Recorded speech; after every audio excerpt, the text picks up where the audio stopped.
ఎంత అవినీతి! రేవంత్ రెడ్డి సొంత అల్లుడు మ్యాక్స్బిన్ ఫార్మస్యూటికల్ కంపెనీలో డైరెక్టర్.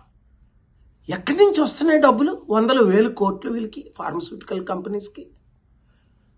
అంతేకాకుండా కొడంగల్లో రైతులను బలవంతంగా ఫోర్స్ చేసి భూములు స్వీకరించడం, ఇప్పుడే కంప్లైంట్ వచ్చింది. వదిలేది లేదు. గుర్తించుకున్నారు కదా మీరంతా. కామారెడ్డి రైతులకు ఫిబ్రవరి 2023లో అన్యాయం జరుగుతుంటే, ఆత్మహత్యలు చేసుకుంటే తెలంగాణ హైకోర్టులో నేను వాదించి 1000 కుటుంబాలను కాపాడాను. అప్పుడు త్వరలో వస్తున్నాను. 2-3 రోజుల తర్వాత మీరు తొందరపడకండి, ఆత్మహత్యలు చేసుకోకండి, కంగారు పడకండి. వీళ్ళ అవినీతిని ఎక్స్పోజ్ చేద్దాం, కోర్టులకు వెళ్దాం, ప్రార్థిద్దాం. న్యాయం చేయడానికి నేనున్నానని గమనించండి. ఈ వీడియో అందరికీ షేర్ చేయండి.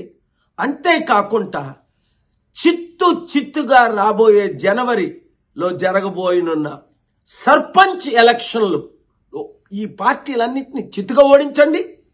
ప్రజాశాంతి పార్టీ తరపుని ఇండిపెండెంట్గా పోటీ చేద్దాం అనుకున్నవారు, ఇతర పార్టీలు అనవసరం అనుకున్న వారు అందరూ నవంబర్ 28 11 గంటలకు ప్రజాశాంతి పార్టీ అమీర్పేట ఆఫీస్కి రండి. మార్పు రావాలి, మార్పు తేవాలి. ఆ మార్పు మనమే తేవాలి. లేకపోతే రేవంత్ రెడ్డి వచ్చి సంవత్సరం అయింది, 1,00,000 కోట్లు అప్ప. అప్పుడు ముందు 7 లక్షల కోట్లు అప్ప. ఇంకెంత కాలం ఈ అవినీతి అన్యాయం? వాళ్ళకి 1,00,000 కోట్లు, మనకి 1,00,000 కోట్లు అప్పు. మీరే మార్చాలి. మీరు నేను కలిసి పని చేద్దాం, ప్రార్థిద్దాం, మార్పు తీసుకొద్దాం. ఈ వీడియో ప్రతి ఒక్కరికి షేర్ చేయండి.